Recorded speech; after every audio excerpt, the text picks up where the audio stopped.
Bienvenidos a la conferencia Obregón, Mutis y Gabo, Amistad e Identidad, en el marco de la Cátedra Obregón organizada por el Banco de la República, en alianza con el Museo de Arte Moderno de Barranquilla y el Ministerio de Cultura.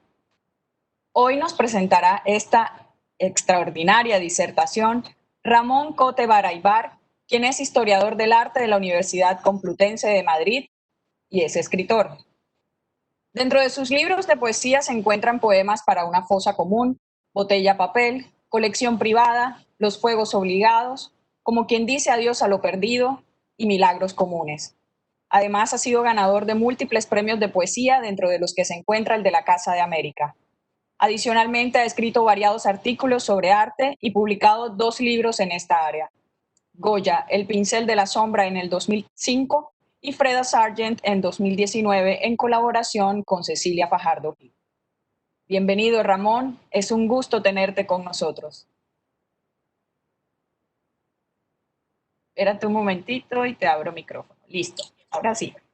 Catherine, muy buenas tardes, muchísimas gracias por la presentación que me has hecho. Muchísimas gracias también a todas las personas que se han conectado para asistir a esta conferencia. Antes de empezar, por supuesto, agradecer al Museo de Arte Moderno de Barranquilla la invitación que me ha hecho, así como el Banco de la República. Y, por supuesto, agradecer también la colaboración de Catherine y de Eduardo, quienes están tras bambalinas. Quisiera también decir un par de cosas antes de empezar. Este es una conferencia donde abarcaré dos conceptos bastante amplios, sobre todo pues, y complejos. Quizás uno más complejo que el otro, que es el de son la amistad y la identidad. Voy a empezar invirtiendo los términos del título de la conferencia. Voy a empezar por la propia identidad. Voy a compartirles entonces a ustedes la conferencia que quiero presentarles a todos ustedes. Y Se ve muy bien, ahí está. Perfecto. Y sin más dilación, pues por supuesto es un tema cautivante, extraordinario, riquísimo, por cuanto tiene muchas aristas y además porque cuenta con tres de las personas más importantes de los tres, dos escritores y un pintor de los más importantes de la Colombia reciente. Digamos que esta santísima Trinidad, como lo pueden ver en esta foto, pues por supuesto está en la memoria de todos y ha dejado una huella profunda no solamente en Colombia, sino también en el mundo.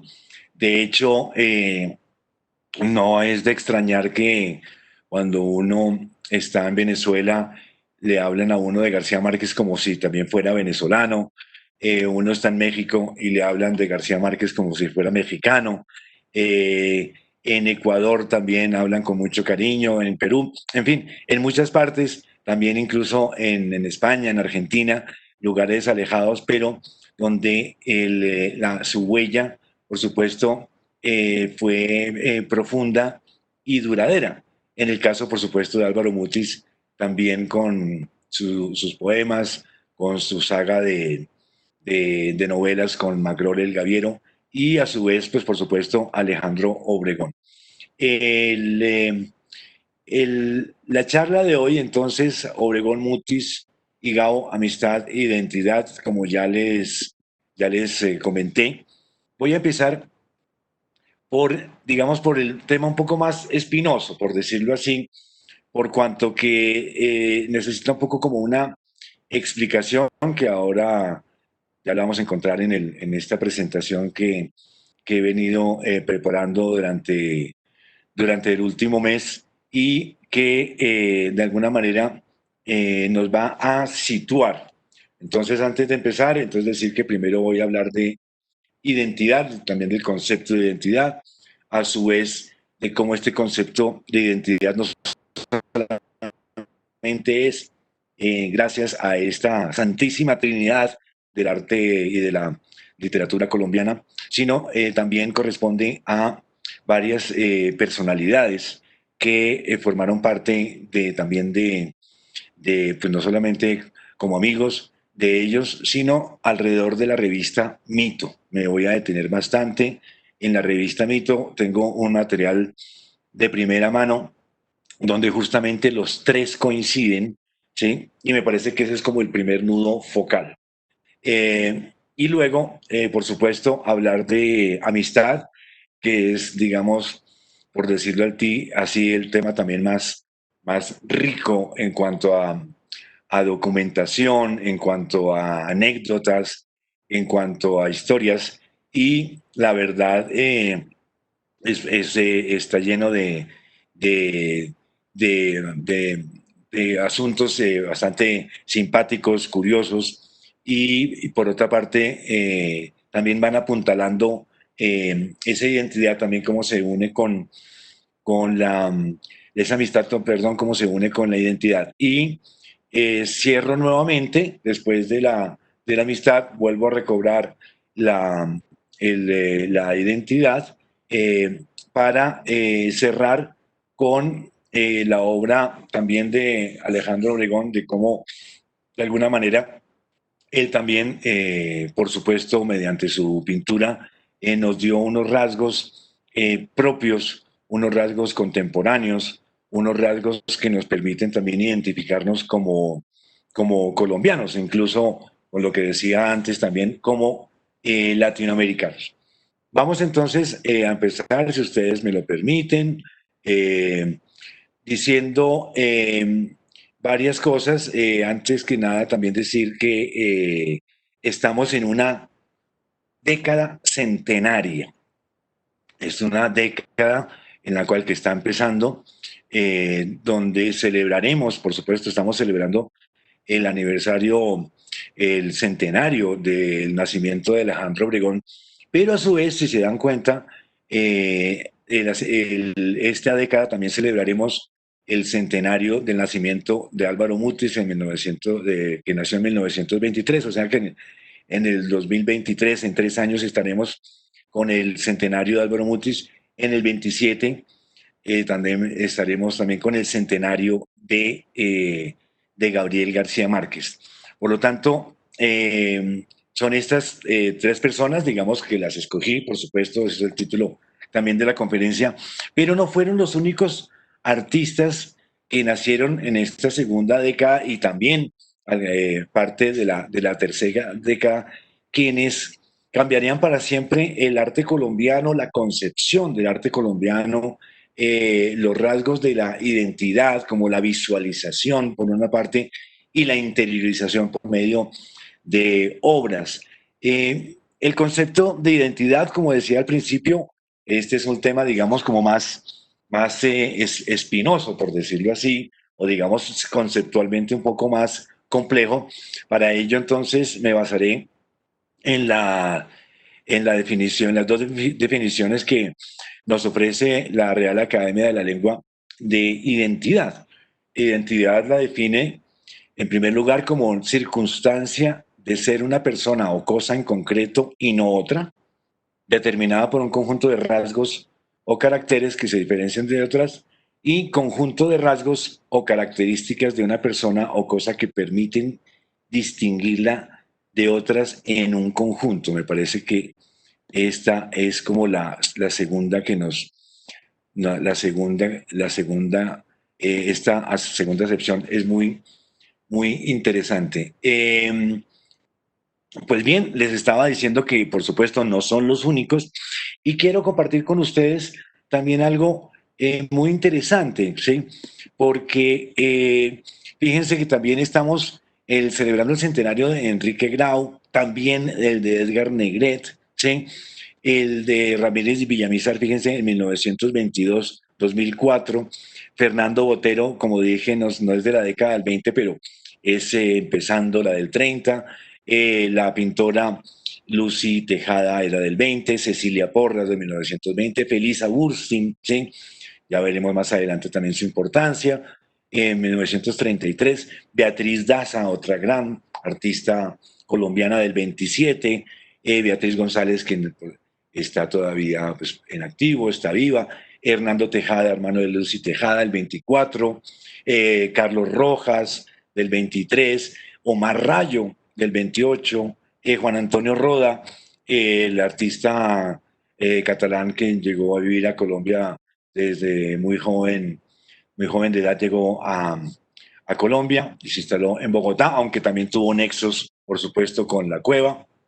Teresa Cuellar Tellé, David Mansur, fíjense, del 29, ¿sí? Y en cuanto a escritores, por supuesto que faltan muchos artistas, faltan muchos escritores. Hice una mínima, por supuesto, espero que me perdonen si hace falta nombres, por supuesto, soy consciente de ello. No se trataba de hacer como el directorio telefónico de los nacidos en los 20, pero sí eh, eh, poner y mencionar como a los más representativos. Por supuesto, insisto, si se me ha olvidado alguno de ellos, por favor, espero que me sepan perdonar. Entre los escritores, pues por supuesto, aparte de Gabo y de Mutis, Álvaro Cepeda Zamudio, fíjense, también en esta década, en el 2026, celebraremos su centenario, ¿sí? Héctor Rojas Erazo, ¿sí? El próximo año. Manuel Zapata Lebella, de hecho, este año también está dedicado a rememorar su figura. Jorge Gaitán Durán, director, fundador de la revista Mito, que nació en 1924. Eduardo Cotelamos, mi padre, que nació en 1928.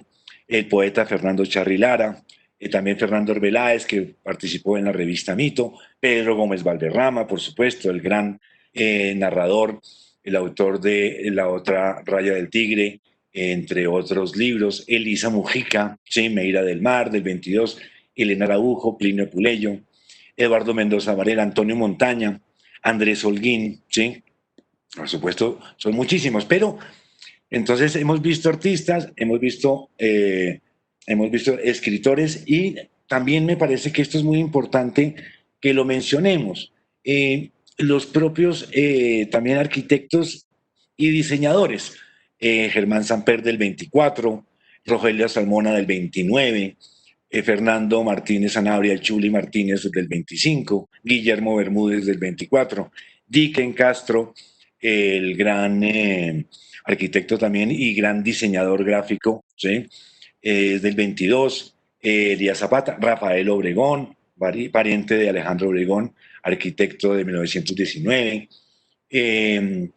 Alfonso García Galvis también es del 35, y vean también, por ejemplo, ensayistas, filósofos, historiadores, economistas, cineastas, fotógrafos.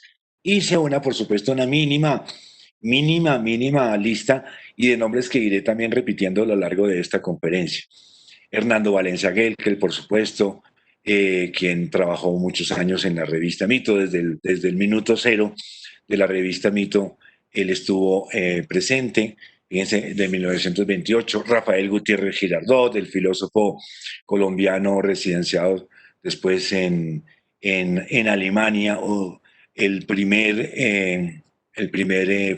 filósofo colombiano quien dictaba clases de filosofía alemana a alemanes, ¿sí? Durante muchísimos años. Ramón Pérez Mantilla, otro filósofo, profesor de la Universidad Nacional, Danilo Cruz Vélez, de 1920, quien también era un filósofo y participó también en la revista Mito. Francisco Nordin, director de cine, fíjense, en 1929. Jorge Chael, del Economista, 1925. Gretel Werner, la gran estudiosa de la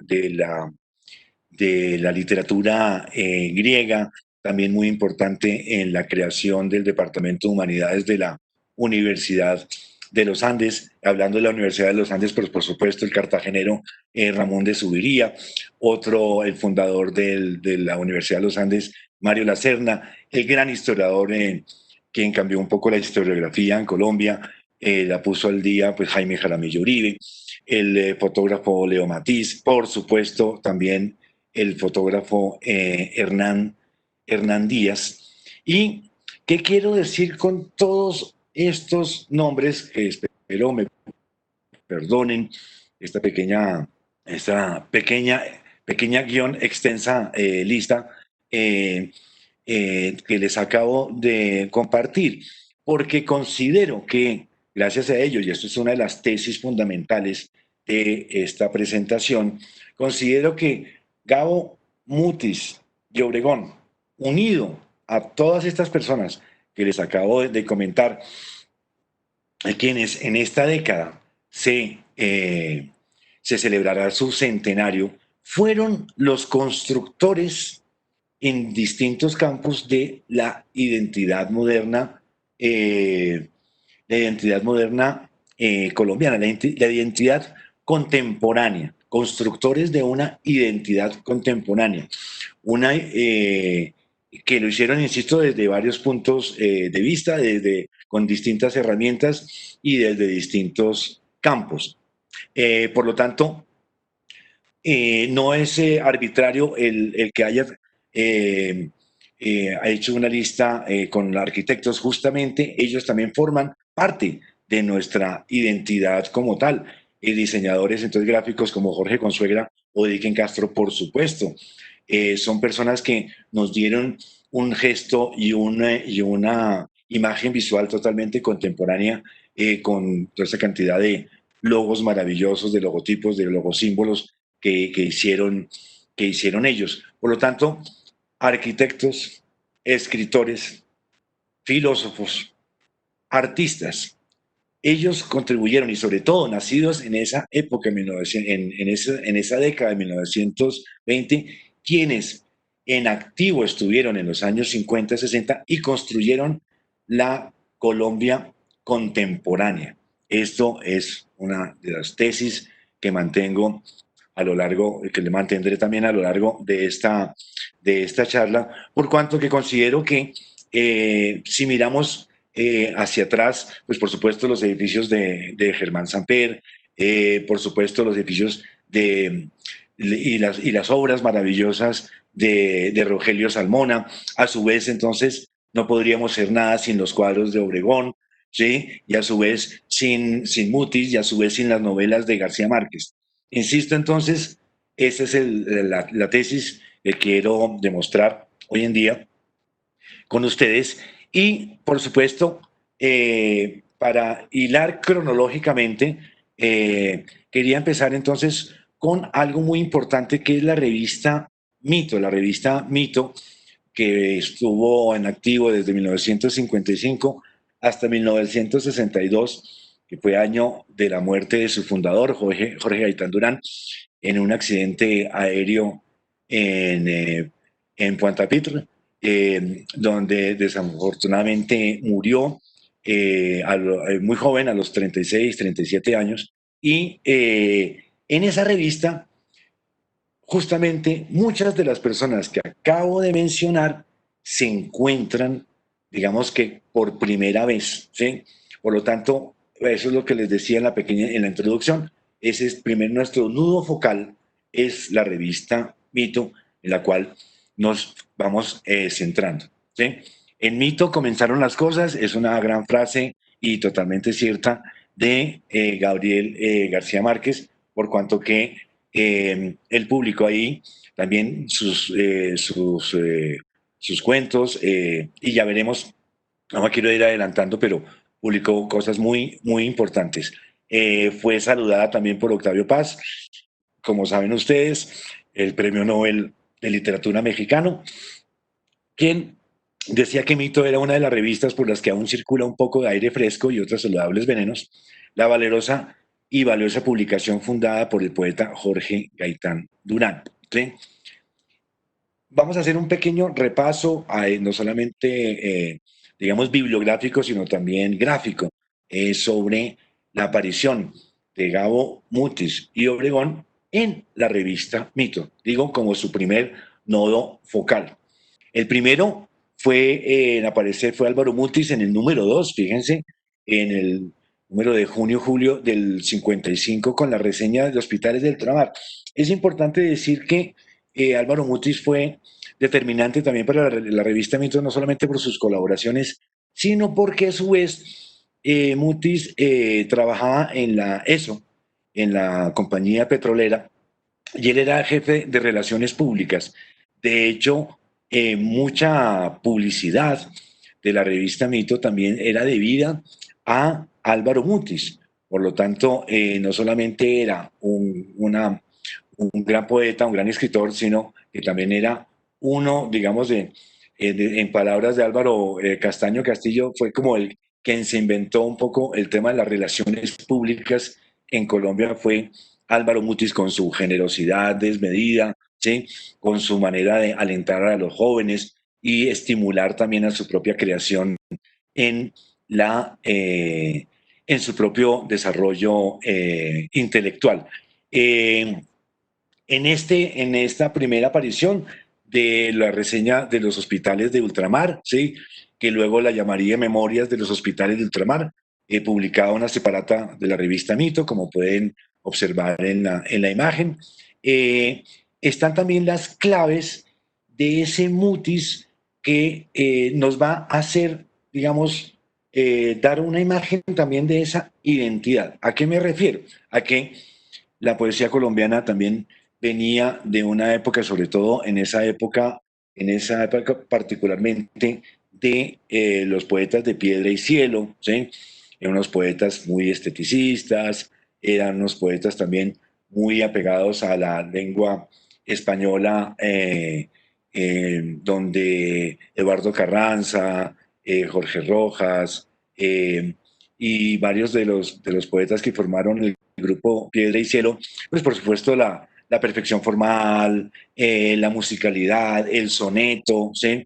Y sobre todo, aparte de la parte formal, la relación que tenían con la naturaleza colombiana era un poco superficial, era un poco como de cartón piedra, y llegó Mutis y justamente transformó absolutamente todo, ¿sí?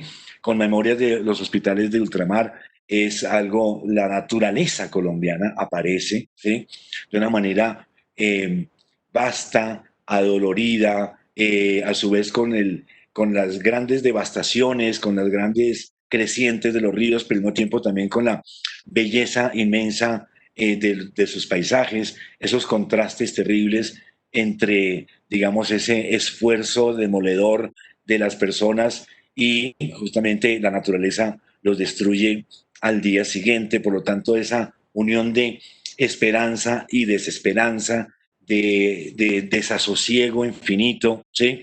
De, por ejemplo, pues, como digo aquí, uno de los títulos de su libro de los trabajos perdidos. Por lo tanto, es una visión de la naturaleza americana, esto es muy importante, y la naturaleza colombiana específica, que es convulsa, maravillosa y devastadora a la vez. Entonces, por eso les decía que con su libro también Elementos del Desastre fue una ruptura total con lo que venía del pasado, con este grupo de cierto tardío modernismo, como lo ejemplarificado en figuras como pues, Eduardo Carranza, Jorge Rojas o Darío Samper, ¿sí? Y Álvaro Mutis rompe absolutamente con todo y empieza a hablar de la tierra caliente, no donde están esas suaves muchachas bailando al ritmo de las arpas llaneras, como en los poemas de Carranza, ¿sí?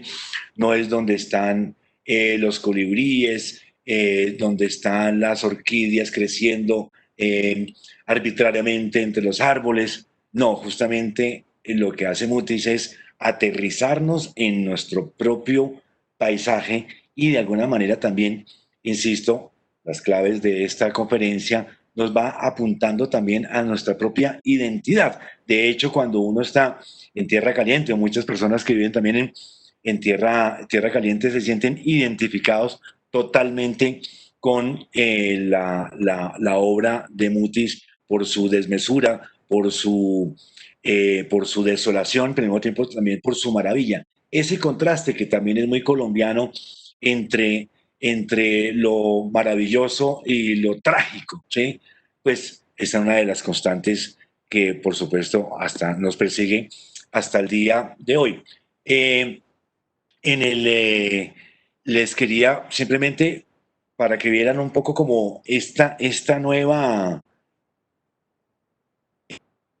concepción de la naturaleza, ¿sí? Que están haciendo en Mutis, que está apuntalando una nueva visión de la naturaleza, del territorio, del paisaje colombiano, ¿sí? Una manera de apropiarse de una manera moderna, una manera actual, lo que lo rodea, ¿sí? Entonces, en este poema, Una palabra, que es uno de los grandes poemas de Álvaro Mutis, de la, le dice, fíjense de estas imágenes también absolutamente modernas. Hay también las conquistas de calurosas regiones donde los insectos vigilan la copulación de los guardianes del sembrado que pierden la voz entre los cañaduzales sin límites, surcados por rápidas acequias y opacos reptiles de blanca y rica piel. O el desvelo de los vigilantes que golpean sin descanso sonoras latas de petróleo para espantar los acuciosos insectos que envía la noche como una promesa de vigilia. Y finalmente el poema acaba sobre la derrota también como de la poesía, del poema, ¿sí? Solo una palabra y se inicia la danza de una fértil miseria. A mí me parece que este es un concepto, aparte de un verso extraordinario, un cierre de poema maravilloso, está también esta clave de esta identidad colombiana. Por otra parte, Mutis, ¿de dónde venía? Mutis también venía de una lectura del surrealismo francés, ¿sí? Benjamin Peret, Robert Desnos, por supuesto Luis Aragón, pues por supuesto Bretón, pero él justamente, y él al haber sido criado en Bélgica, vivió en Bélgica muchísimos años, volvió de joven, pues de niño todavía a Colombia, pero digamos ese es su pedazo, su paraíso, y el francés, y él era un lector voraz, por lo tanto, incorporó, ojo con esto, incorporó esas lecturas, ¿sí? Del surrealismo a su propia sensibilidad y con en medio de este paisaje las transformó en esto que estamos viendo en este momento.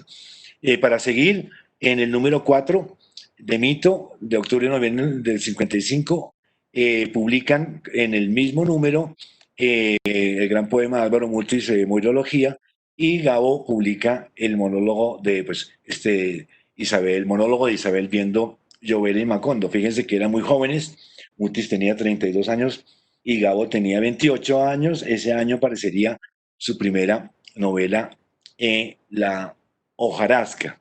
Entonces, no es simplemente por hacer como un recorrido, entiéndanme por favor, como un recorrido bibliográfico, sino que cada una de estas participaciones en esta revista tan importante, Señera, que se convirtió como en el foco de creadores, en el centro de las discusiones políticas y estéticas de su momento en la Colombia de los años 50.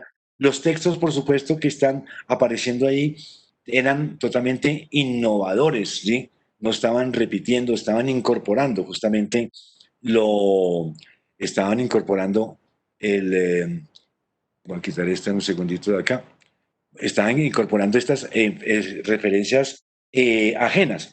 El Mutis publica entonces La Cascada y vean, por ejemplo, insisto en el tema de la naturaleza, de manera que estamos viendo no una naturaleza idílica, no una naturaleza totalmente como sacada como de una fábula, sino justamente de la propia realidad. Fíjense en este texto, en La Cascada, publicado entonces en este número de Mito 22-23. Entró para lavar sus heridas y bañarse largamente en las frescas aguas de la cascada, protegida por altas paredes que chorreaban una parda humedad vegetal. Un malsano silencio se extendía desde el tumulto de las aguas que caían de lo alto a través de un estrecho hueco cercado de plantas azotadas incansablemente por el torrente. Pues es que simplemente ustedes tienen que cerrar los ojos y lo están viendo, o sea, son imágenes que cualquier colombiano tiene en su propia memoria, ya en su ADN, que esto es algo que también me gustaría ir comentando más adelante. Apartado del tiempo y aislado del ruidoso bochorno de los cafetales, el gaviero conoció allí de su futuro y le fue dado ver en toda su desnuda evidencia la vastedad de su miserable condición. Esto es muy importante también porque como la persona se va también acondicionando a su propio espacio, ¿sí? Como si la vastedad miserable estuviera tanto en Magrol, en el personaje, como en lo que lo rodea. Y aquí hay una de las imágenes más absolutamente maravillosas de Álvaro Mutis. Una oscura mariposa apareció de repente y con su torpe y lento vuelo comenzó a medir el paso de las horas, chocando a menudo contra las lisas paredes y parándose en la blanca arena del piso, recogida las alas hasta semejar el perfil de una hacha oxidada. Esto es una imagen absolutamente maravillosa. Piensen que en una mariposa que está volando y de pronto se detiene en un tronco y cierra las alas, ¿sí? Y Mutis la compara como el perfil de una hacha oxidada. Si ven lo importante, o sea, no es una digamos, no es una alabanza a la belleza, sino es una constatación real. Y es una, no es una imagen, digamos, hubiera podido ser tachada como digamos, de antiestética, por decirlo así, el hacha, la guerra, y justamente es todo lo contrario. ¿Ven? Los nuevos elementos con los cuales se empieza Mutis y todos los demás ya veremos apropiarse del espacio. Vamos a ver a Gabo. Gabo entonces publicó por primera vez el monólogo de Isabel viendo llover en Macondo en el número 4, si fíjense, recién iniciada la revista Mito, octubre-noviembre del 55, que cuenta también Gao en algún momento que él estaba en su estudio, llegó de visita el propio Jorge Gaitán Durán y le preguntó que qué tenía para publicar en la revista. Y Gabo llegó y le dijo que nada, que no tenía absolutamente nada que valiera la pena. Y dijo, pues ¿cómo será que acabo de votar un, eh, un manuscrito que la verdad no creo en la basura? Y efectivamente Gaitán Durán lo rescató de la basura y fue y publicó el monólogo de Isabel viendo llover en Macondo. ¿Qué pasa con esto? Justamente eh, en Isabel, justamente también están las claves de lo que va a ser el gran García Márquez, ¿sí? El gran García Márquez de Cien años de soledad o el gran García Márquez del Otoño del Patriarca o, por supuesto, el del cólera. Un momento absolutamente capital, no solamente para la revista Mito, sino también para García Márquez y para la historia colombiana, la historia literaria colombiana fue este número de Mito, el número 19 de mayo-junio del 58, donde publica nada más ni nada menos que el coronel no tiene quien le escriba.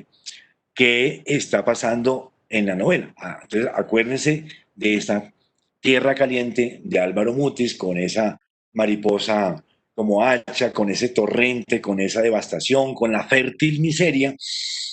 Y fíjense cómo también Gabriel García Márquez empieza a crear su mundo propio, a crear en el trópico. Ojo con esto, vamos, Mutis es tierra caliente, García Márquez es trópico, ¿sí? Por supuesto, hay muchas partes que se tocan, pero hay una gran diferencia también social, cultural, geográfica, en fin, eso es otro tema. Pero justamente de las cosas y de los momentos más importantes de García Márquez están ya en esta novela. El coronel no tiene quien le escriba, por supuesto. Acuérdense de el sopor, el cansancio, el sor, ¿sí? El atropello, ¿sí?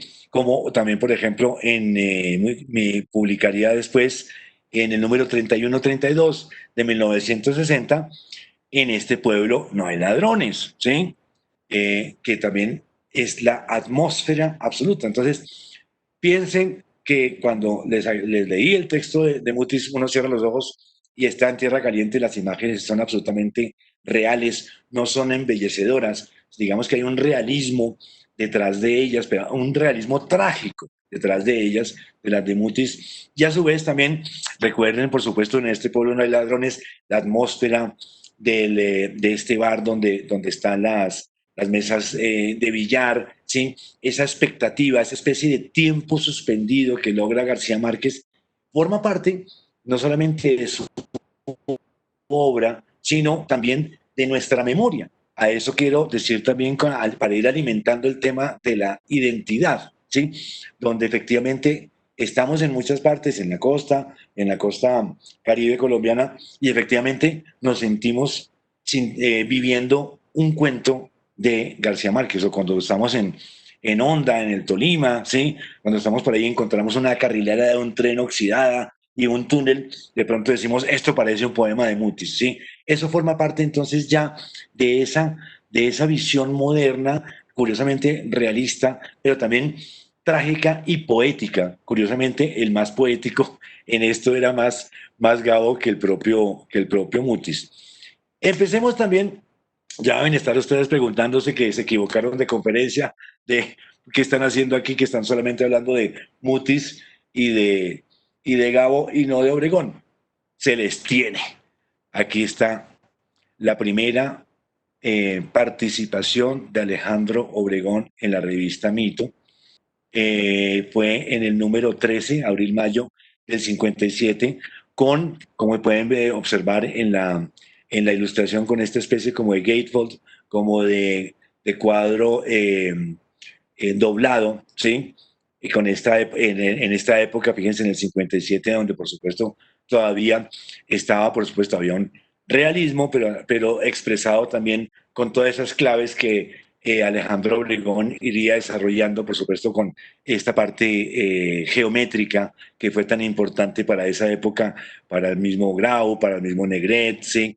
Para el mismo también Botero, para Ramírez Villamizar. Curiosamente, muchos cuadros de esa época también se parecen todos mucho entre sí porque ese era como el ambiente. Interesante nombrar algo. No estamos, ojo, no estamos hablando de entonces Obregón como el paisaje bucólico, ¿sí? Como, digamos, lo que está sucediendo, digamos, en su imaginación. No, aquí aterriza a un evento real y a un evento grave y a un evento que está asignado por la violencia, esa palabra violencia que también forma parte de la identidad colombiana. Entonces vamos viendo que efectivamente empiezan a armar las piezas de la compleja identidad, ¿sí? La fértil miseria por un lado, ¿sí? Las sensaciones, estas imágenes de la alegría, de la desmesura, pero al mismo tiempo también de la tristeza y de la inutilidad de los esfuerzos, eso va formando parte como de esta idea también como de la identidad. Esto se llama el 4 de mayo. El 4 de mayo se realizó un paro nacional contra el gobierno del general Gustavo Rojas Pinilla, lo que lo obligaría a dimitir 6 días después. Por lo tanto, es un artista también comprometido, es un artista también entregado y sobre todo muy sensible a ojo con esto, muy sensible a lo que ve, por supuesto, muy sensible a lo que imagina y a lo que transforma, pero al mismo tiempo muy sensible a lo que le está sucediendo al país. Por lo tanto, cuando lleguemos ya al cuadro de la violencia, no es que porque un día se despertó triste y le pareció que había que pintar a una mujer acostada y violada y muerta y asesinada y pintó ese cuadro. No, todo tiene un proceso larvario bastante importante. Importante también entonces, como su primera, digamos, publicación señera, ya, pues ya había aparecido este Gatefold, pero esta carátula, ¿sí? La carátula del número 30 del 60, donde está el gran, digamos, el primer gran ensayo de Marta Traba sobre Alejandro Obregón. Simplemente les quiero leer, por supuesto es un ensayo larguísimo, extensísimo, y si fuéramos un seminario de un semestre, Pues no leeríamos todo, pero por supuesto no tenemos, no tenemos tiempo. A ver, hablando de tiempo, ¿cómo vamos? Dice lo siguiente en una parte. Ojo con esto, Obregón ensayó durante 12 años los recursos pictóricos con los cuales intentaba llevar a fondo el experimento de su propio estilo. El proceso, sin embargo, no tiene saltos espectaculares. Hay una línea de continuidad de todos esos determinada por su pasión por las cosas reales y por su empeño en darle a la realidad un valor poético. Es que es lo que está haciendo Gabo y que es lo que está haciendo Mutis, ¿sí? Está haciendo exactamente lo mismo. Pasión por las cosas reales y él a la realidad convertirla en su valor poético. Ojo con estos dos polos. En sus obras de esta época ha ido prevaleciendo progresivamente la voluntad de transformar la realidad en mitología, no en una mitología vacua y ampulosa, sino una mitología que consiste en rodear de su gestión misteriosa a las cosas sencillas cuya mayor condena, en realidad, es estar desprovistas de todo misterio, como los cuchillos, los gallos, los pescados o las sandías. Hace un poco como el tema de lo que manejaría también Pablo Neruda como en las sodas elementales. Convertir a la cebolla, a la papa, al congrio, a la sardina, ¿sí? Al pulpo, a las gaviotas de Antofagasta, en totalmente, absolutamente simbólicas, ¿no es cierto? En ese sentido, pocos pintores resultan tan parecidos y fieles a sí mismos como Alejandro Obregón. No hay un solo tema, ni un solo detalle del tema a lo largo de su pintura que no haya sacado con decisión y entusiasmo de la vida cotidiana, con el propósito de exaltar esa vida cotidiana mediante su ingreso en la más intensa y pura poesía de las formas. Texto señero de 1960. Interesante entonces quedarse con esto de la mitología, ¿no es cierto? A su vez con la pasión por las cosas reales y por darle a las cosas reales su valor poético. Simplemente esto es una curiosidad para que vean en esta revista cómo estaba hasta ese momento la hoja de vida de Alejandro Obregón. Era muy breve, pero ya bastante significativa. Sobre todo estamos también rastreando esta huella de Obregón en la revista Mito. Insisto, para las personas que hayan llegado un poco tarde, decirles que en la revista Mito, del 55 al 62, fue donde se unieron Gabo, Mutis y Obregón y empezaron a formar parte también de esa transformación contemporánea de Colombia, ¿sí? Una Colombia anquilosada, llevada por supuesto por una cosa larvaria, terrible, de la violencia, pues por supuesto con todas las injusticias sociales, el abandono estatal, pues por supuesto por su propia naturaleza indómita de Colombia con sus grandes cordilleras, pues se presta también a que muchas cosas también estén apartados entre sí, pero justamente llega esta generación con artistas, pintores, fotógrafos, cineastas, arquitectos, diseñadores, profesores, ¿sí? Donde empiezan a meter a Colombia tardíamente, ojo, tardíamente, pues tan tarde que Colombia empezó a ser contemporánea en los años 50. Así de sencillo. ¿Gracias a quién? Gracias a Mutis, a Gabo, a Obregón y a todos los pintores y artistas que les comenté en su momento. Esto es muy importante, esta publicación de Jorge Gaitán Durán, el director de la revista Mito, porque por dos motivos. El primero porque lo que nos trae aquí, nos ha reunido en la tarde de hoy es de este homenaje a Alejandro Obregón, sino que también por el tema también de Sade, del Marqués de Sade. Vean aquí, esto es muy interesante porque eh, el propio Obregón hizo un chivo, ¿sí? Ahora entraremos un poco como en la idea por qué Obregón, al hablar de Sade, escogió un chivo, ¿sí? Pero me interesa resaltar esta parte, ¿sí? Esta parte parece como si yo la hubiera tachado, por supuesto, no, yo no fui, ¿sí? Si pueden ver en la parte superior, está este chivo de perfil con estas ramas y con estos signos, y también tiene un chivo y un chivo de otro chivo, como varias personalidades, aquí casi como una mujer, y aquí una mujer hacia el espectador, ¿sí? Cuyo sexo quedaría, digamos, hacia, en la parte frontal, hacia los ojos vistos del propio espectador, y vean que está tachado, ¿sí? Está tachado. No crean que eso fue solamente en el libro. En esta hoja también que encontré, donde se promociona este libro de Sade, los textos escogidos, traducidos por Jorge Gaitán Durán, con un prólogo de Jorge Gaitán Durán. Fíjense que también aquí está esta tachadura, por lo tanto, también el tema también de la censura también era muy importante. Quiero leerles esta pequeña introducción para, de nuevo, ir poniéndole otra piecita más a este tema también de la identidad y sobre todo a este engarce con Obregón. Y dice lo siguiente: no escribo sobre Sade por motivos estrictamente literarios o filosóficos, ni tampoco porque su obra favorezca de singular modo mis obsesiones o contribuye a librarme de ellas, sino por una comprobación sobre mi intimidad que quizás pueda extenderse a toda una intimidad humana.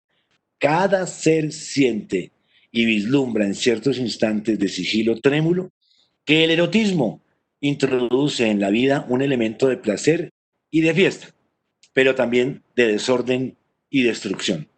Si preguntamos con rigor por qué es así, por qué en el más grande amor siempre percibimos el rastro de una maldición oscura, solo el caso extremo de Sade nos responde exhaustivamente.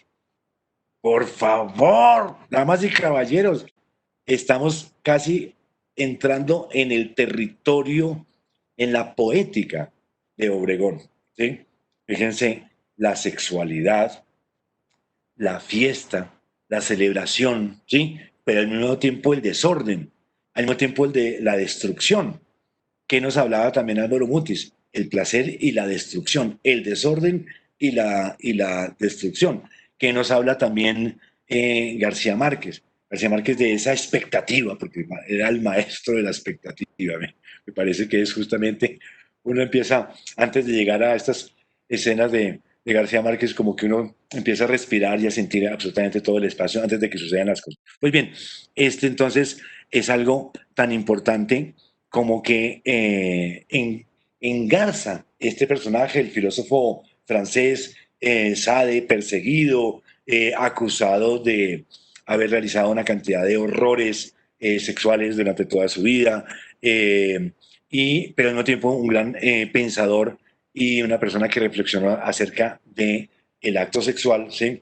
Y lo trascendió. Y justamente era la época en la cual también Jorge Gaitán Durán y también más tarde Alejandro Obregón, cuando estaba en París, en los años 50, uno de los temas tabús, uno de los temas mitos, uno de los temas más importantes también era el de El Marqués de Sade. Antes de dejar la revista Mito, quería simplemente a modo de comprobación y sobre todo uniendo los nombres que les dije al principio para que vean que efectivamente todos forman parte de esta generación espectacular con la cual se le dotó a Colombia de un rostro contemporáneo. Fíjense, por ejemplo, Enrique Grau, quien ilustra la parábola de Ganímedes, el libro de poemas de Eduardo Mendoza Varela, ¿sí? Que es que está todo el libro está ilustrado con él. Acuérdense que también 2020 es también el centenario del propio Grau. Grau también creó la viñeta de la revista de las ediciones Mito, sí, con la luna y el sol, con esta cara como en positivo y en negativo, ¿no es cierto? Donde da cuenta también de esta nueva interpretación, que la poesía, la pintura, la literatura, en medio de este órgano de expresión que era mito, ¿sí? En los años 50 fue absolutamente clave. Vean, por ejemplo, también en esta bellísima ilustración de las muestras del diablo de Pedro Gómez Valderrama, la ilustración es de Enrique Grau, ¿sí? Es el Si Mañana Despierto, vean, no solamente tiene la viñeta de Enrique Grau, este es el gran libro, el último libro de Jorge Gaitán Durán, donde está realmente, pues, llegó a su madurez poética, donde justamente también enmarca y encaja exactamente con esta poética de la que estamos hablando. ¿De quién es el dibujo? De Lucy Tejada.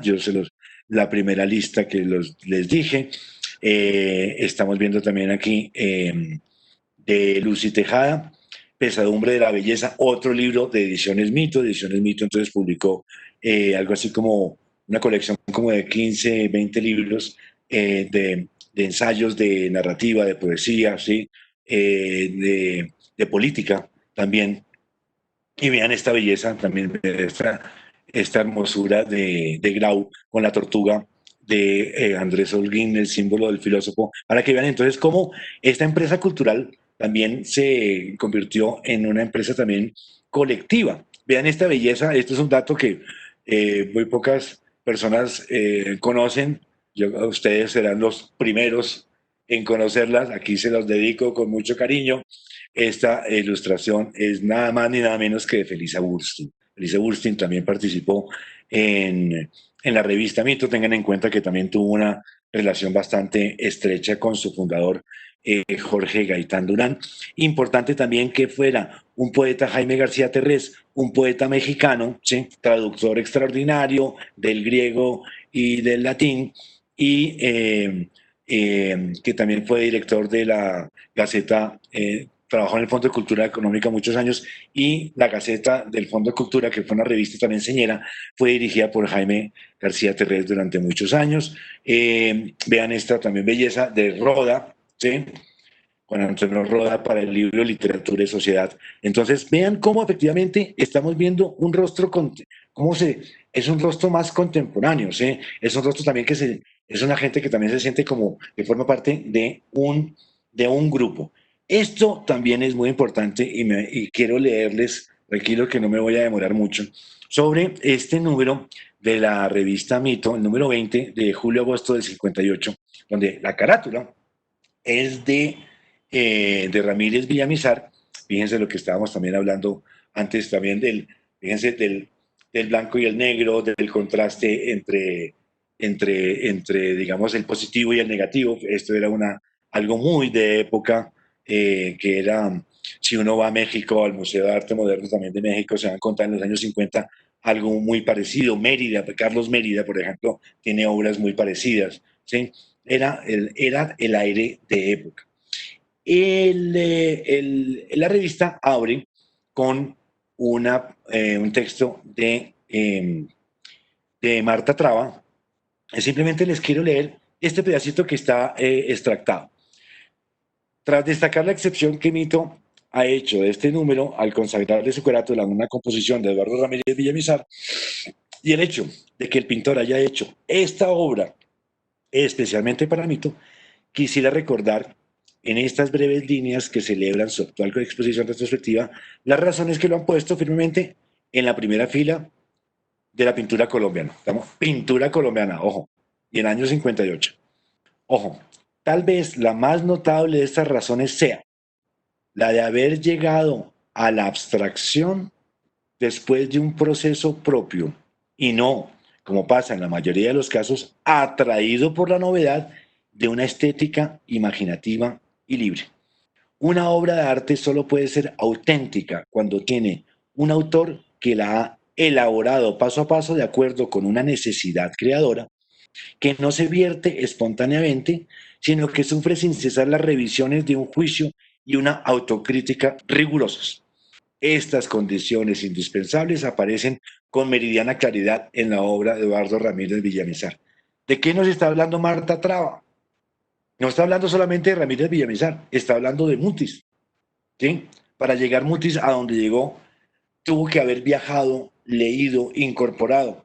¿De dónde venía Alejandro Obregón? Alejandro Obregón justamente de todos los viajes que había hecho, de esa memoria tan absolutamente fantástica, esa memoria visual que tenía Obregón tan extraordinaria. ¿De dónde viene también esto que está diciendo de haber llegado a la abstracción después de un proceso propio? Y no atraído por la novedad, ¿sí? Sino por un por un proceso larvario propio, ¿sí? El propio García Márquez también de dónde venía, de sus grandes lecturas de Faulkner, de su apasionamiento por Hemingway, ¿sí? Por lo tanto, nada sale de la nada, nada sale de una manera espontánea, sino que tiene ese cuerpo larvario. Por ese, este texto de Marta Traba sobre Ramírez Villamizar siempre me ha encantado porque justamente está revelando las claves de la propia creación, ¿sí? Este, por ejemplo, también de Marta Traba sobre Wiedemann. Eh, el texto, eh, el texto entonces es de la revista, una de las grandes revistas del mito de octubre del 61, ¿sí?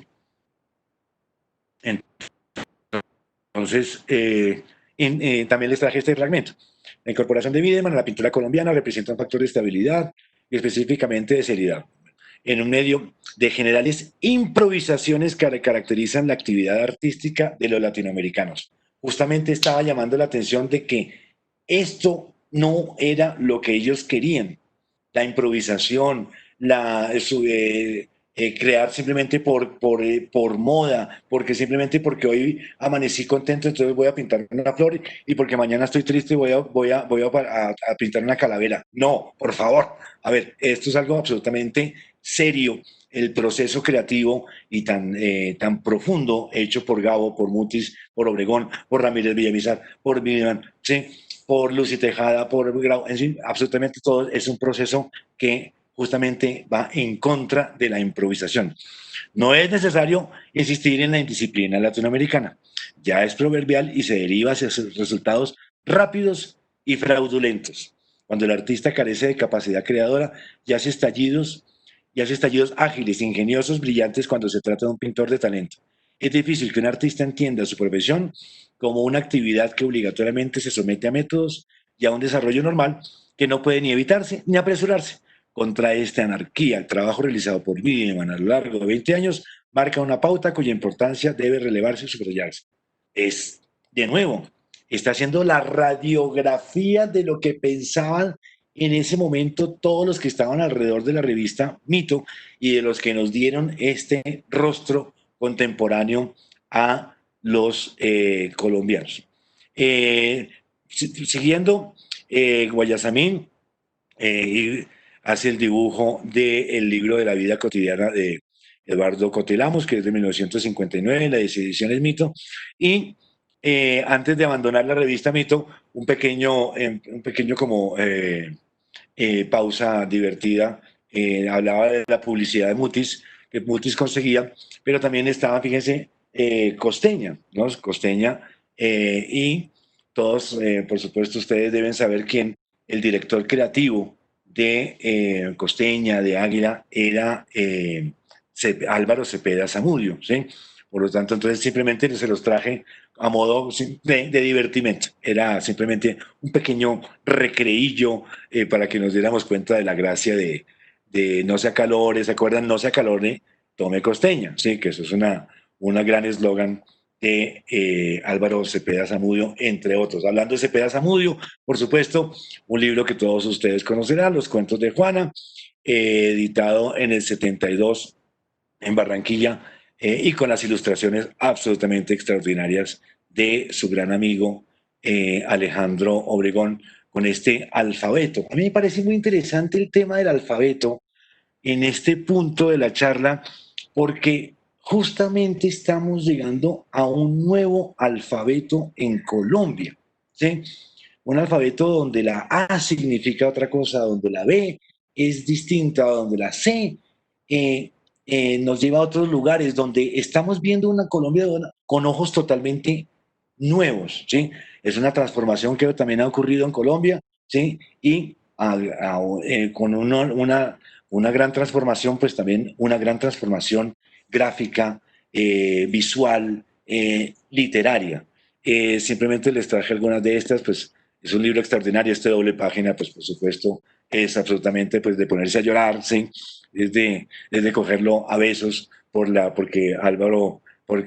perdón, Alejandro Obregón, pues él mismo no solamente hizo las ilustraciones, sino que diagramó el libro. Otra también una pequeña curiosidad, ya saliéndonos simplemente como de cómo también interesante ver cómo Alejandro Obregón no solamente participa en Mito con su generación, sino que también fue generoso con la generación siguiente. Por favor, Gonzalo Arango, el maestro, el pope, el profeta del nadaísmo, ¿sí?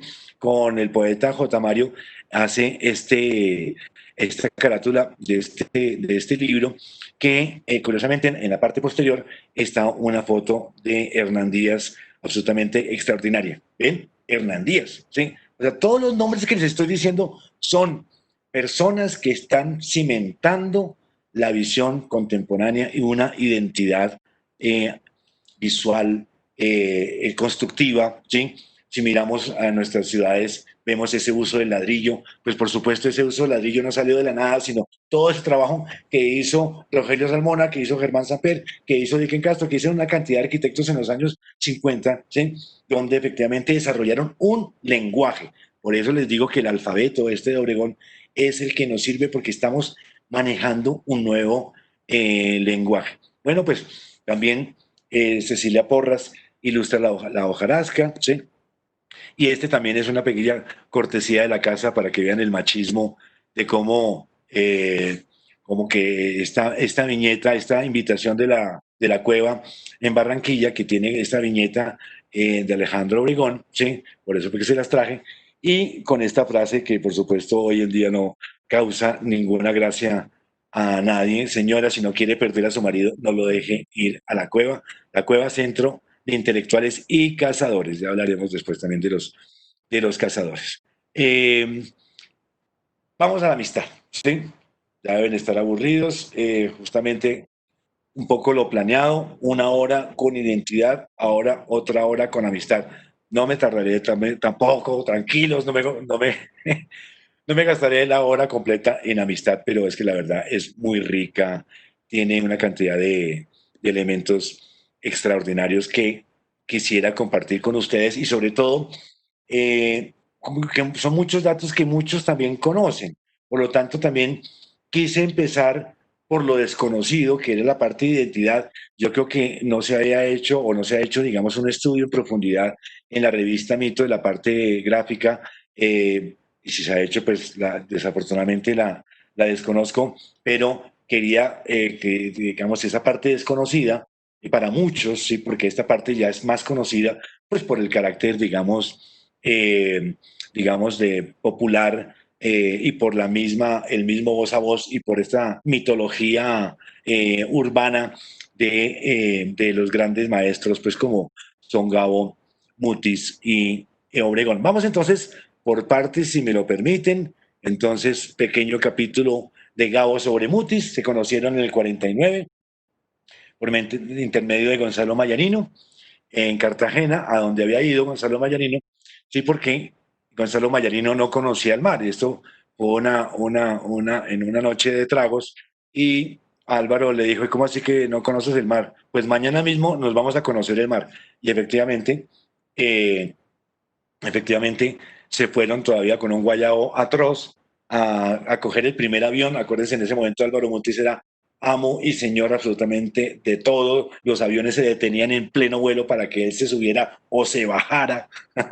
Él tenía absolutamente el don de todo, el public relations, el relacionista público más importante que tuvo Colombia en su momento y sobre todo tan entregado a sus amigos artistas. En este caso, entonces, a modo de agradecimiento, Gonzalo Mayarines llegó y le dijo, ¿sabes qué? Te voy a llevar a conocer a una gran persona que se llama Gabriel García Márquez, ¿sí? Entonces, ahí se conocieron y entonces, esto es un texto de Gabo sobre Mutis. Entonces, de, de, entonces, Álvaro contó entonces cómo nos había presentado Gonzalo Mayarino en la Cartagena idílica de 1949. Ese encuentro parecía ser en verdad el primero, hasta una tarde de hace 3 o 4 años, cuando le oí decir algo casual sobre Félix Mendelssohn. Fue una revelación que me transportó de golpe a mis años de universitario en la desierta salita de música de la Biblioteca Nacional de Bogotá. donde nos refugiábamos los que no teníamos los 5 centavos para estudiar en el café. Entre los escasos clientes del atardecer, yo odiaba a uno de nariz heráldica y cejas de turco, con un cuerpo enorme y unos zapatos minúsculos como los de Buffalo Bill, que entraba sin falta a las 4 de la tarde y pedía que tocaran el concierto de violín de Mendelssohn. Tuvieron que pasar 40 años hasta aquella tarde en su casa de México para reconocer de pronto la voz estentórea, los pies de niño Dios, las temblorosas manos incapaces de pasar una aguja por el ojo de un camello. ¡Carajo!, le dije derrotado, de modo que eras tú. Y más adelante añade Gabo sobre Mutis. Lo que más aprecié desde siempre es su generosidad de maestro de escuela, con una vocación feroz que nunca pudo ejercer por el maldito vicio del billar. Ningún escritor que yo conozca se ocupa tanto de él como él de los otros, y en especial de los más jóvenes. Los instiga a la poesía contra la voluntad de sus padres, los pervierte con libros secretos, los hipnotiza con su labia florida, y los echa a rodar por el mundo convencidos de que es posible ser poeta sin morir en el intento. A mí me parece que esta frase, aparte de afortunada, pues es una frase afortunada, es una frase que también resume esta actividad de ellos, de jóvenes, de ellos de los años 50, a los 20, 30 años, ¿sí?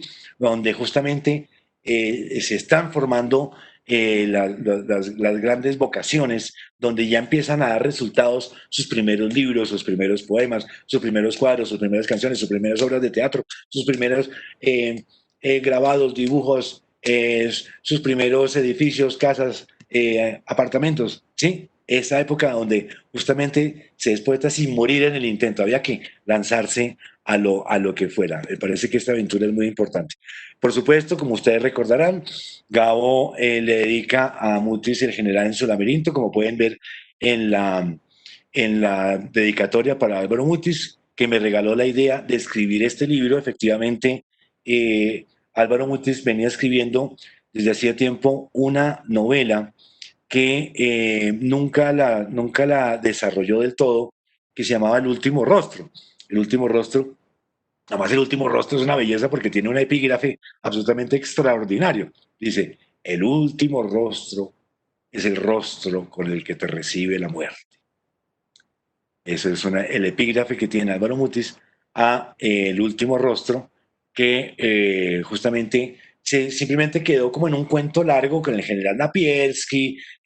Álvaro Mutis era también muy interesado en la historia, pero para que, por supuesto, ya Gabo en el 89, alguien realmente tan importante que publicara una novela y dedicada a Álvaro Mutis, pues ya con esto dice mucho todo. Ahora vamos a la inversa. Por supuesto, esto no es no quiero tampoco atiborrarlos de muchos datos porque nos podríamos quedar horas, les dije, aquí nos podemos quedar un semestre, tranquilamente, y nos toca ir al baño 2 o 3 veces y eso, porque hay demasiado material. Simplemente quiero explicarles y traje a colación ciertos fragmentos específicos, como este que encontré, que es cuando le entregan el Águila Azteca a Gabriel García Márquez en México. En el 82, hagan de cuenta, el Águila Azteca es como la Cruz de Boyacá, pero que se entrega a las grandes personalidades también extranjeras. En ese caso, le tocó a Gabo. Y dice Mutis, ojo con esto, el desentrañar la materia y las voces que conformaron ese instantáneo e indestructible nexo de García Márquez con el alma escondida y con la apariencia evidente y externa de nuestro país, sería asunto para un apasionante trabajo de investigación y crítica que dejo a quienes cultivan tales disciplinas. Punto. Estoy seguro de que por esa senda han de hallarse muchas respuestas y más de una deslumbrada y deslumbrante evidencia sobre un escritor que guarda, coma, en las más secretas zonas de su ser, coma, la esencia de nuestro destino como continente y como individuos. Punto. Hoy deseo únicamente subrayar esa misteriosa y fecunda relación de un artista impar con una tierra preñada de mitos y de sueños, en buena parte aún sin aflorar a nuestra identidad cotidiana.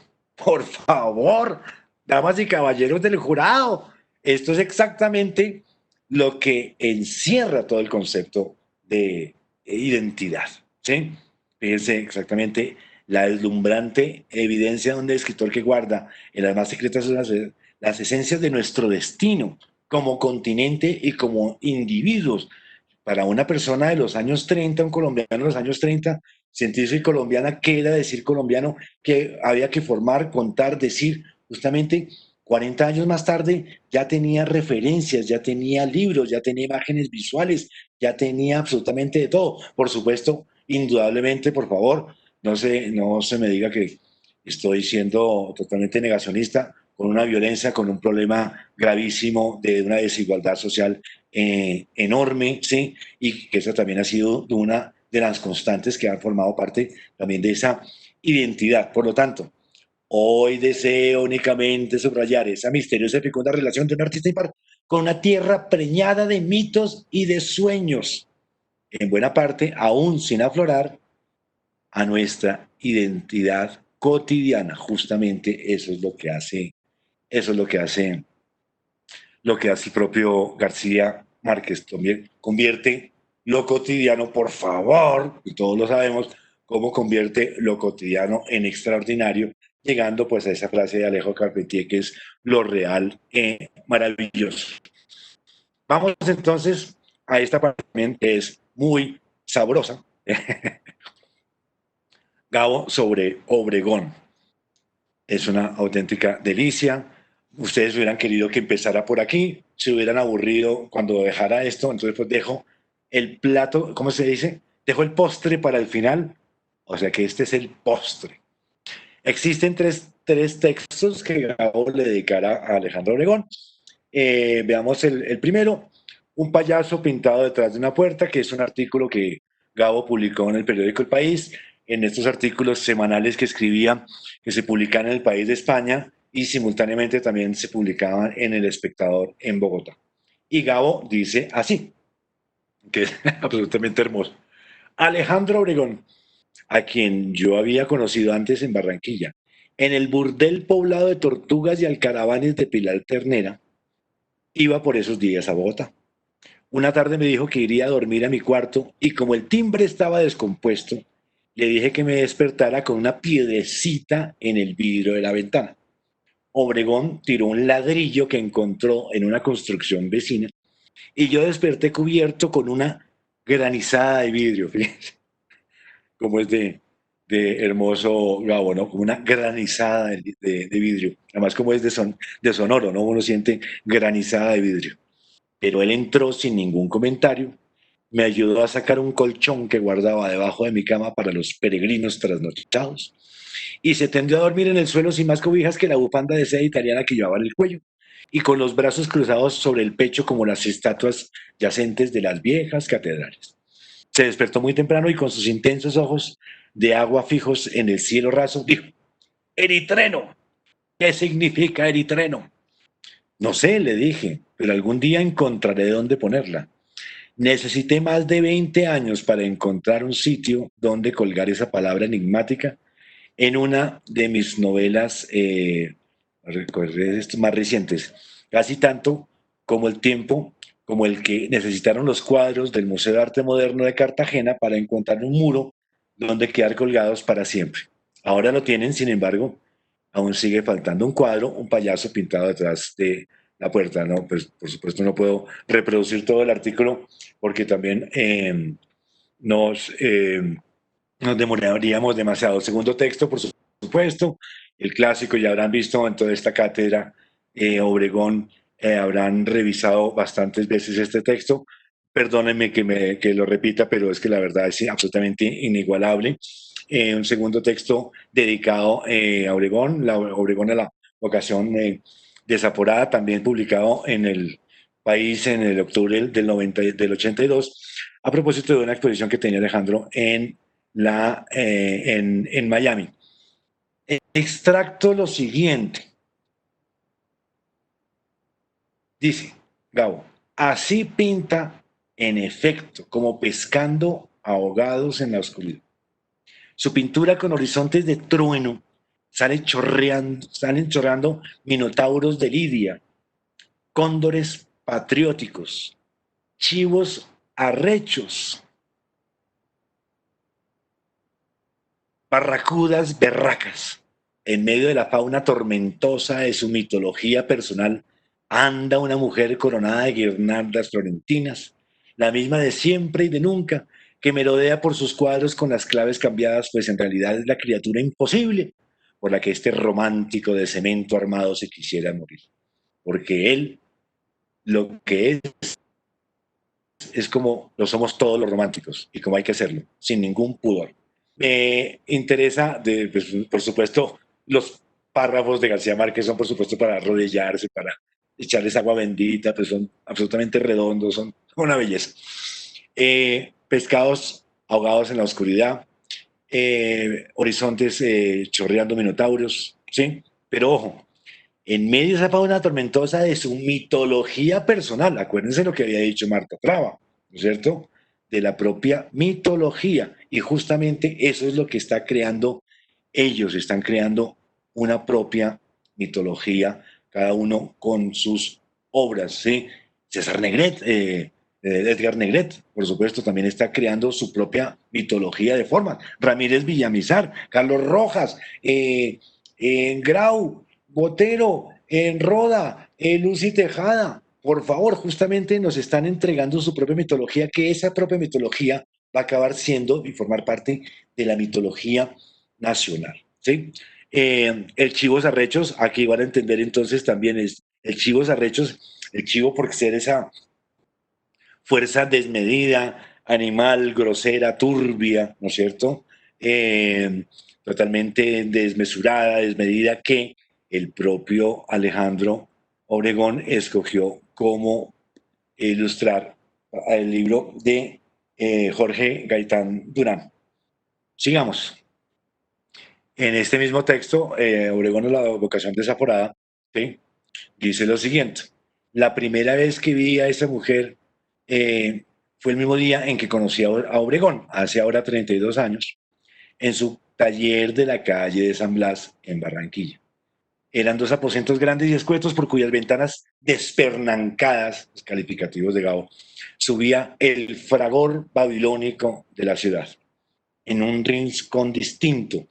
Entre los últimos bodegones picasianos y las primeras águilas de su corazón, estaba ella con sus lotos colgados verdes y tristes, sosteniéndose el alma con la mano. Y añade, como pinta todo lo que encuentra a su paso, porque piensa que todo lo que existe en el mundo se hizo para ser pintado.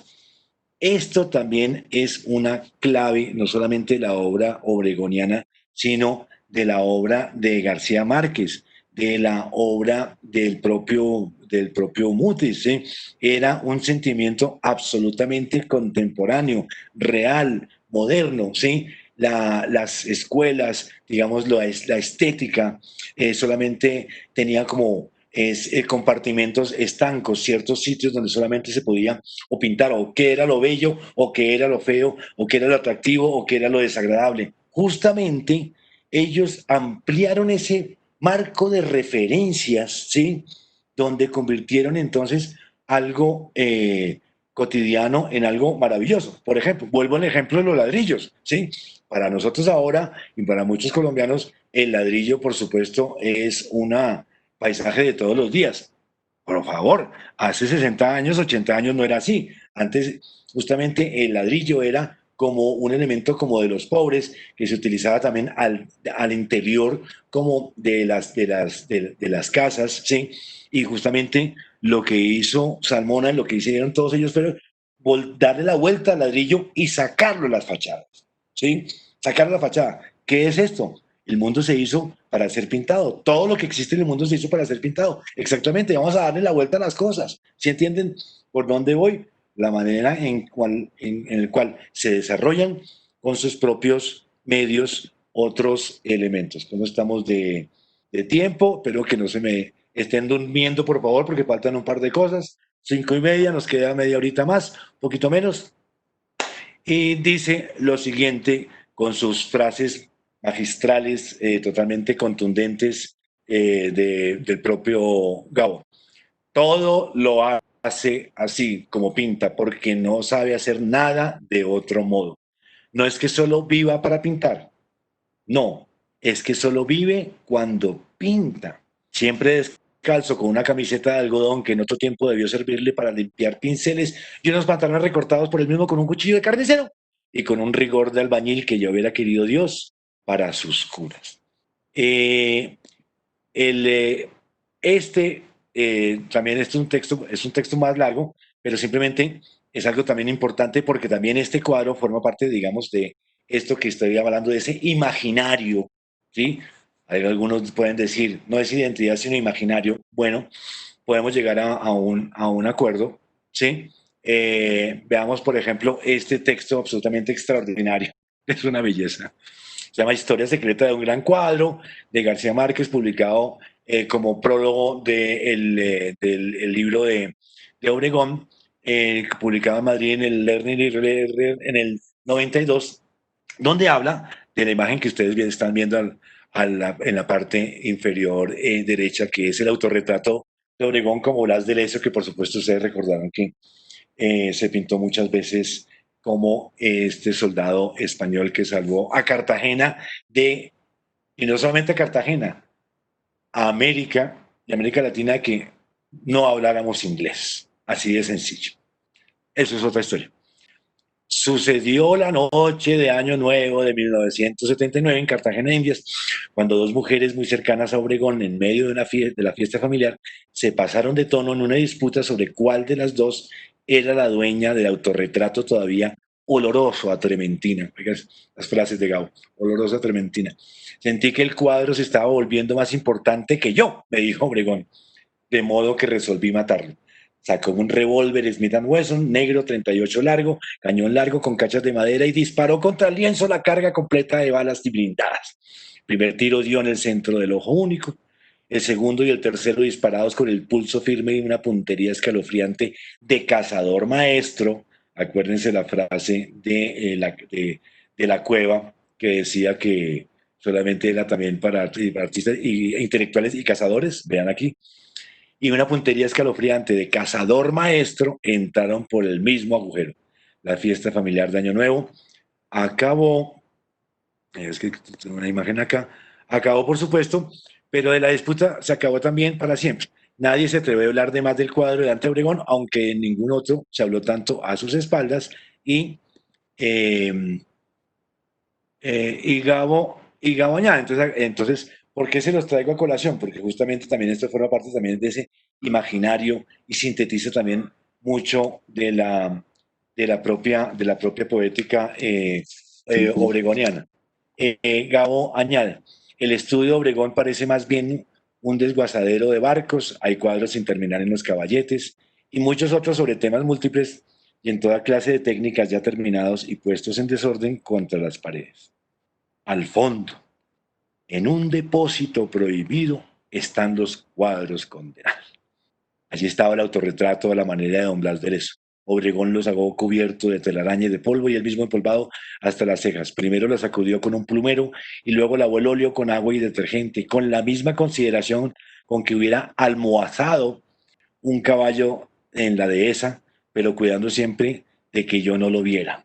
Cuando terminó lo puso en el suelo contra la pared, puso una mesita de madera y dos sillas frente a un caballete vacío, puso en la mesita una botella de ron tres esquinas y dos vasos, me hizo sentar y puso el cuadro en el caballete. Me quedé sin aliento, pues era la historia justamente de cómo estaban buscando este cuadro. Les acabo la historia porque es absolutamente hermosa. Entonces acuérdense que el cuadro en esta fiesta pues lo habían cogido a balas, ¿sí? A Obregón. Y entonces dice Gabo, un ojo estaba como el de don Blas de Lezo en vida, solo la cuenca vacía, pero los tres balazos idénticos habían desbaratado la pupila diáfana de otro ojo, que había sido de un azul intenso, y las esquirlas de rebote en el muro habían agujereado la cara y el fondo misterioso de un cielo ceniciento y sin nubes. Obregón y yo, sentados frente al caballete, contemplamos el cuadro en silencio hasta que se acabó la primera botella. Él destapó la segunda, siempre mirando el cuadro, y seguimos contemplándolo durante media botella más. Fue un amanecer tardío y lento, como son los de agosto en el Caribe. De modo que el cuadro en el caballete iba cambiando de luces, de colores, de expresión, como pintándose de nuevo a sí mismo a medida que la mañana se alzaba en el mar. Ya en pleno día, Obregón parpadeó por primera vez y dijo, no está mal, es una maravilla, le dije, y me pregunto si tendría la misma belleza y el mismo dramatismo si no lo hubiera terminado a tiros. Rápidamente, porque me quiero entrar a otro punto muy importante, Muti sobre Obregón. Él publicó un texto absolutamente extraordinario. Mutis se llama Un resplandor desnudo, donde está el encuentro del personaje de Magrol el Gaviero, el personaje de Álvaro Mutis, con Magrol, ¿sí? Con Magrol el Gaviero, con el que compartía muchas cosas. Eran muy amigos porque a los dos también les encantaban los barcos, les encantaba eh, eh, las locuras, las extravagancias, las errancias, las pérdidas, los puertos, los muelles, los objetos, ¿sí? La desmesura, el viaje, la libertad, ¿cierto? Y dice que se encontró con el gran personaje se encontró con Muti, se encontró de pronto con Obregón en un bar en Madrid, en el Wellington, y ¿qué carajo haces aquí? Me dijo mientras me soltaba, y yo me volvía para confirmar mi sospecha. Era Alejandro Obregón, no tenía ni puta idea que estabas en Madrid, me reclamó mientras se sentaba a mi lado y ordenaba también un fino. Sus ojos azul pizarra me escrutaban con esa curiosidad propia de nuestros amigos pintores para descubrir en los demás el paso del tiempo. Esa frase me parece extraordinaria. O sea que ya saben cuando hablen con un pintor que les están pillando cuántos ojos, cómo ha ido el tiempo mermando. Hacía 5 o 6 años que no nos veíamos, allí estaba Alejandro Obregón, macizo, intenso, tratando de romper con el mayor pudor posible su trabada timidez de los primeros instantes. ¿Sí? Bueno, entonces yo quiero simplemente es esta parte que dice así. La, eh, la pintura en este texto es Magrol y Gaviero hablando sobre la pintura de Alejandro Obregón. La pintura de Obregón está relacionada con otro mundo por completo distinto de este que habitamos. Transcribe una realidad creada por él desde no imagino cuáles vericuetos de su alma. Es una pintura angélica, pero de ángeles del sexto día de la creación. Llevo siempre conmigo un pequeño apunte suyo al óleo sobre cartón que pintó en la noche estrellada húmeda de Aruba. Representa una silla vista desde un ángulo inesperado, pero la silla, a su vez, nada tiene que ver con lo que nosotros estamos acostumbrados a llamar así. Es para repetirlo una silla de otro mundo. En ese sentido, le digo que es una pintura angélica.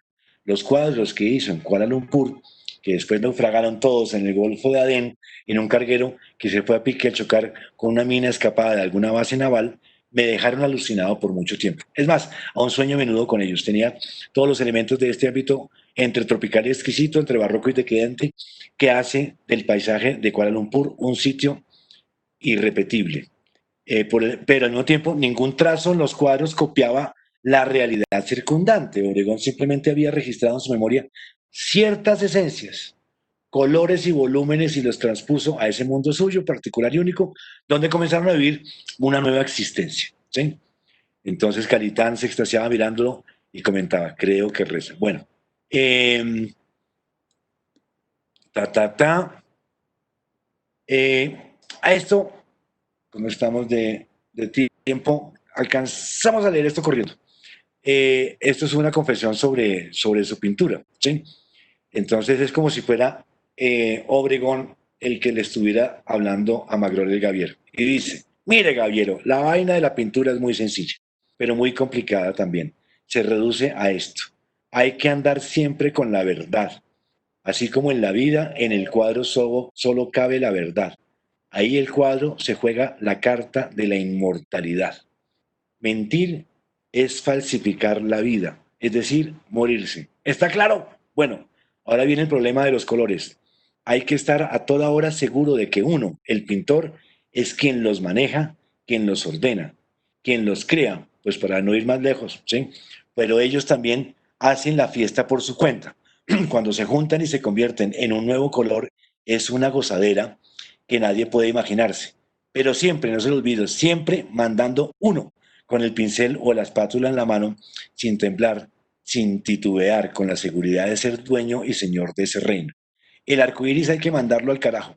Jamás, hay que mandar, jamás rendirle cuentas o el cuadro se pierde, naufraga en un mar de babas. Mire, con el arco iris y todo ese cuento hay que hacer lo que yo hice hace muchos años con una bandada de alcatraces que venían en formación volando muy abajo. Ojo con esto, creo que ya se los conté. Estaba en la playa cuando los vi venir, dibujé con un palo una flecha enorme en la arena que apuntaba en dirección contraria a la que traían los bichos. Cuando vieron la flecha, se volvieron como tembos, daban vueltas encima de mí, rompieron la formación y al rato volvieron a reunirse y se largaron en la dirección que indicaba la flecha que hice en la arena, o sea, la contraria a la que traían. Así es el cuento de la pintura. Uno marca el destino de los colores y de la composición del orden en que deben ir los elementos del cuadro. Ya sé, se dice fácil, pero así debe ser. Eh, ya estamos acabando. Simplemente quiero cerrar. Entonces pasamos de identidad, como empecé, y pasamos a la segunda parte de amistad.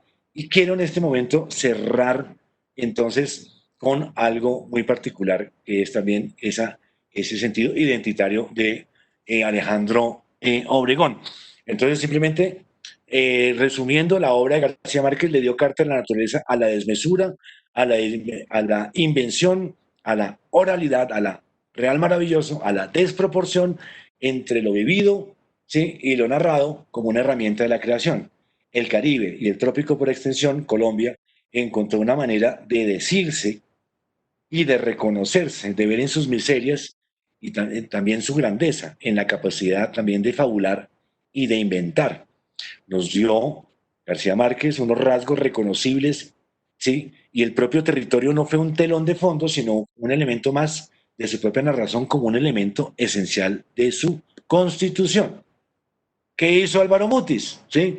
A Álvaro Mutis le dio a su vez carta a la naturaleza de la tierra caliente, el desgaste, la inutilidad de los esfuerzos, ¿sí?, la valentía en medio de la adversidad, observar la belleza en la geografía, pero también su crueldad con la creciente de sus ríos, la necesidad de mostrar que estamos vivos, la importancia de la amistad y la lealtad como una herramienta para la vida. Son algunos de los elementos de esa poética mutisiana, pero también que ese óxido, esa miseria, ese sentirse ínfimo ante las fuerzas de la naturaleza son dolorosas pruebas de nuestra existencia. Mutis se apropió del paisaje y lo asumió con todas sus adversidades, pero también con toda su belleza. Cuando estamos en tierra caliente sentimos esto que Mutis transmite. ¿Qué hizo Alejandro Obregón?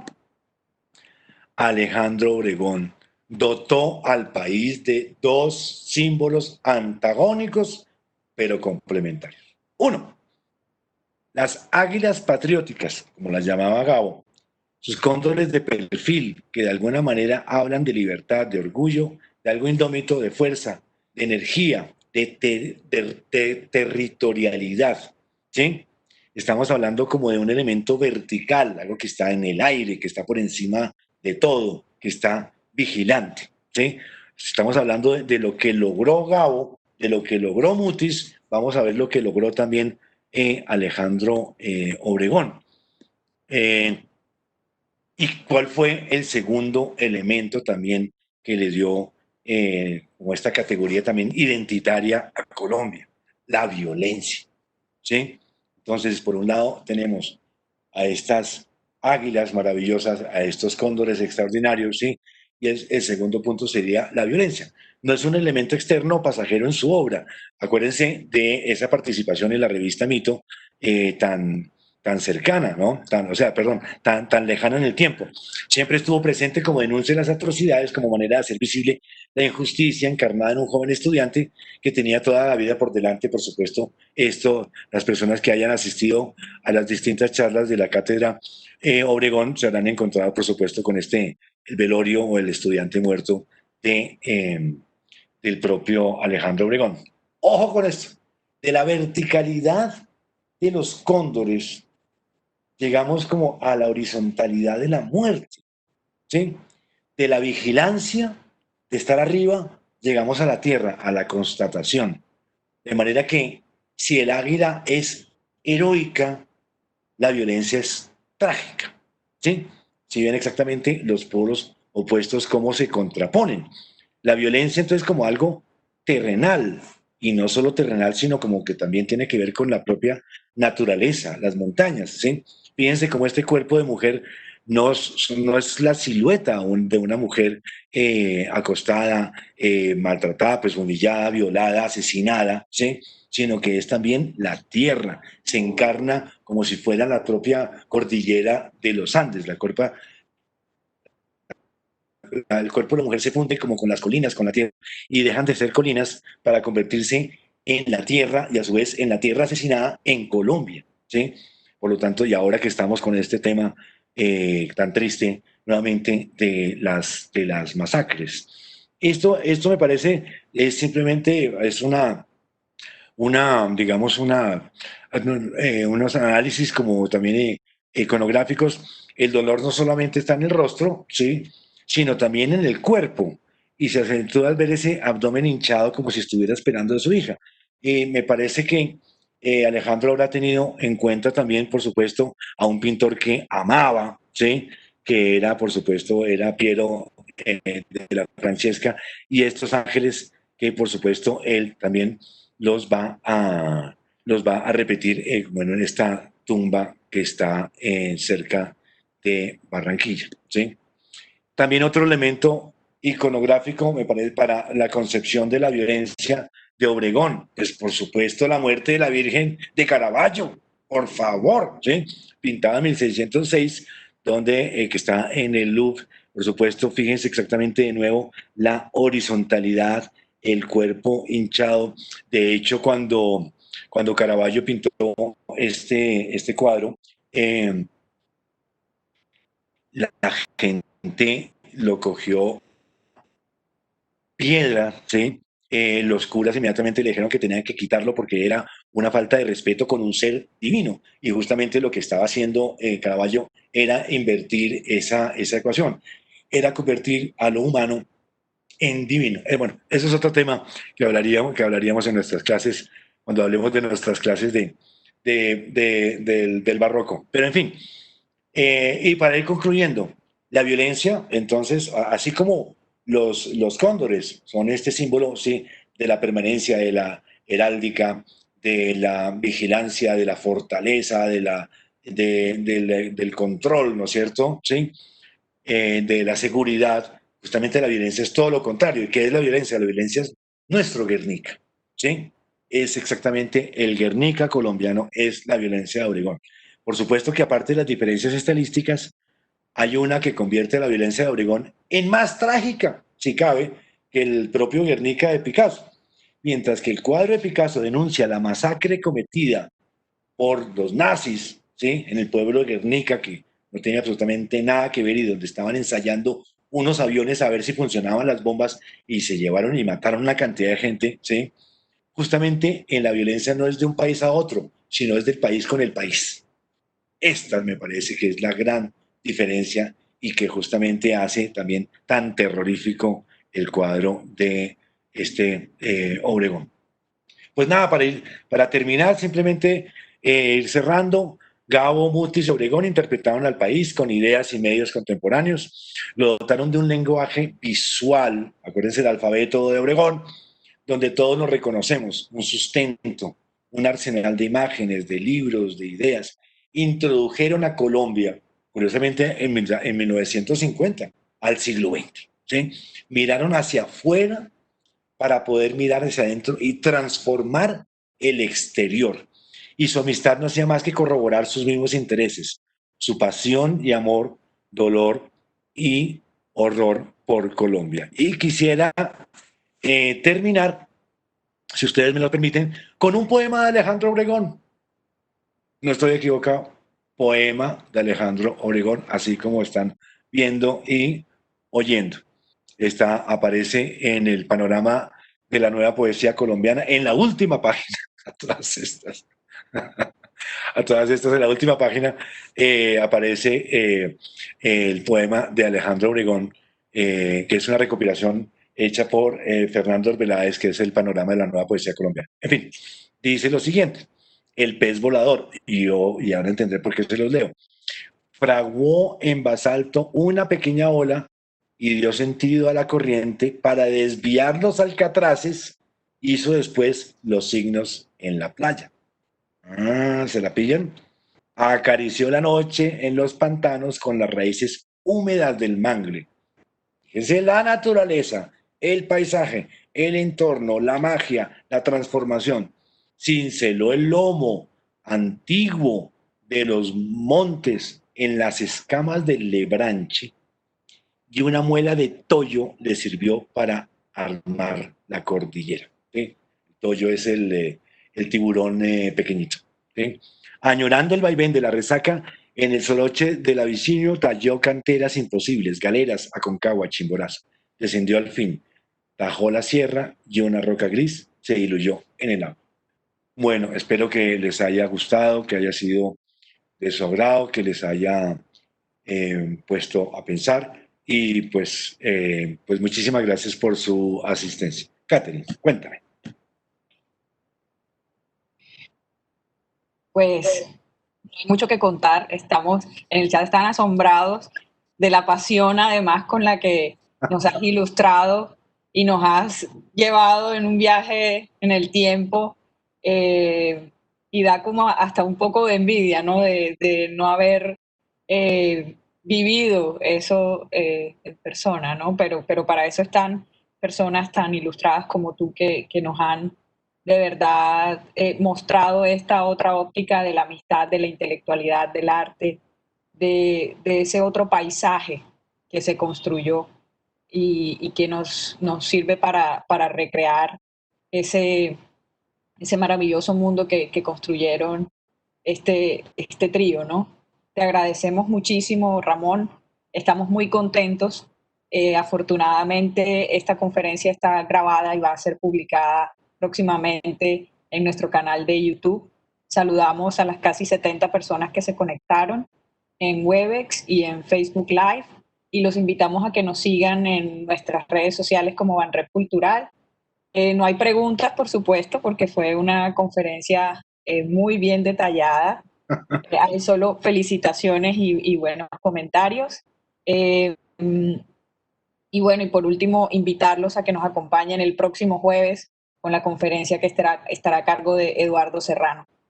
Muchas gracias, Ramón, y muchas gracias a todos por acompañarnos. Catherine, muchas gracias a ti, para mí un placer. Por supuesto, estas cosas hay que hacerlas con mucha pasión, porque ellos justamente lo que hicieron fue con pasión. Las Sí. barracudas son pasión, los cóndores, la violencia, todo es pasión. Gabo también es pasión, Mutis es pasión, y justamente hay que entrar como en esa sintonía. Y gracias a ellos tenemos un país por el cual nos sentimos realmente no necesariamente orgullosos, pero sí de sentir que hay un sentido de pertenencia. Cuando estés en Helsinki, en mitad del invierno, un 26 de diciembre, y se acuerda uno de Colombia, ¿sí? Con toneladas de nieve cayéndole encima, yo creo que la gente empieza a pensar, bueno, sí, la comida, los amigos, la fiesta, el desorden, bla, bla, bla, y después empieza, y García Márquez, y Álvaro Mutis, y ven un Águila de Obregón, y ven la tristeza de la violencia en Colombia, y entonces justamente ya encuentran un asidero, ya tienen una manera de decir qué es, y sentirse, formar parte de algo. Sí, es otra forma de habitar el territorio también, ¿no? Totalmente. Sí. Te agradecemos mucho, Ramón. Muchas gracias. Gracias a ti, Catherine, muy Bueno, amable. Bueno, bueno, feliz tarde. Chao. gracias igualmente. Chao, chao.